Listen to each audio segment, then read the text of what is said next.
So, let's talk about Argentina. It's a country that can feel like one big, beautiful, and sometimes chaotic paradox. A land of passionate tango and deep tragedy, of incredible wealth and, well, crippling debt. We're going to try to make sense of how this nation of passion and promise got to where it is today. When you think of Argentina, you might picture the chic cafes in Buenos Aires, or maybe the wild, rugged landscapes of Patagonia. And that's the thing. Its identity is this powerful mix of European style and raw, untamed nature. And that same split personality, you see it in its economy too. It's a country that was literally built on the promise of abundance, but its entire history has been this dizzying dance between incredible prosperity and total collapse. So that's the big question, isn't it?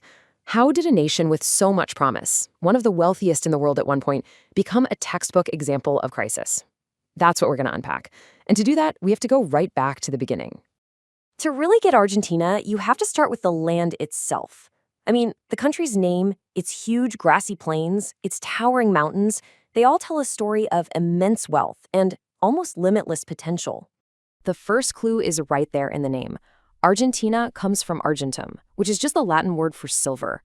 You see, the first European explorers were drawn here by these legends of massive silver mountains. It was this dream of mineral wealth that's literally baked into the country's identity.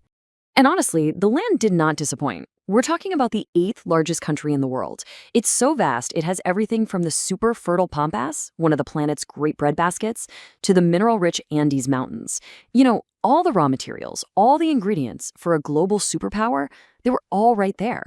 But here's the twist. All that natural abundance didn't exactly lead to a smooth ride. For Argentina, the 20th century was just a complete roller coaster. Some of the highest highs you can imagine, and some truly devastating lows. This right here, this basically captures the entire Argentine paradox. Just think about it. At the beginning of the 20th century, Argentina was an economic giant. It was so rich that in Europe, people would say someone was as rich as an Argentine.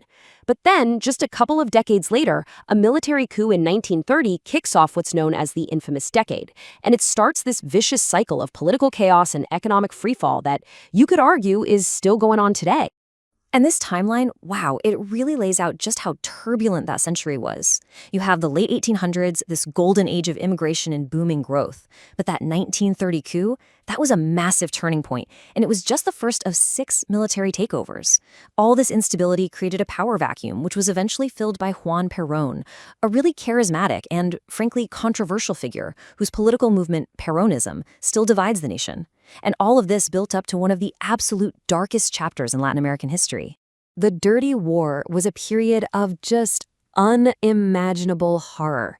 The military junta waged a campaign of terror against its own people, targeting anyone they considered a political opponent. The word desaparecidos, the disappeared, became known around the world to describe the tens of thousands of Argentines who were kidnapped, tortured, and murdered by their own government.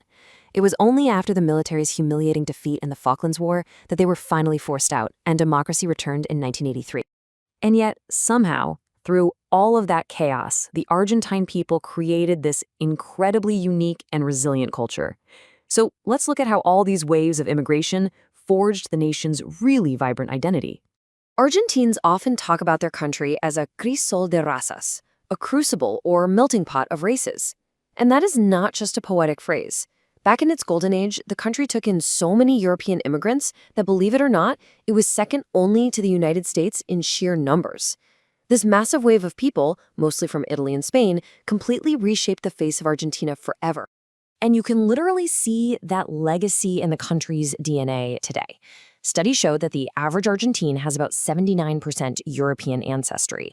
But, and this is so important, that's only part of the picture. There's also significant indigenous and African heritage that's a vital, though often overlooked part of what it means to be Argentine. And what came out of this cultural melting pot? Oh, just some of the world's most iconic traditions. Tango, that dance of pure passion and longing, was born in the immigrant neighborhoods of Buenos Aires. The asado, the Argentine barbecue, isn't just food. It's a social ritual. It's what brings everyone together. And of course, you've got world-famous Malbec wine, and a legendary gaucho, the cowboy who became this powerful symbol of independence and national pride. So, fast forward to today. How does this whole complicated history of promise and paradox actually play out now? Well, let's take a look, because in modern Argentina, the ghosts of the past are very much alive. If you look at it from a global perspective, Argentina is still a big deal. It's a member of the G20, the club of the world's biggest economies. It has a very high human development index, which basically means that on paper, Argentines live long, healthy lives with good access to education. So things look pretty good, right?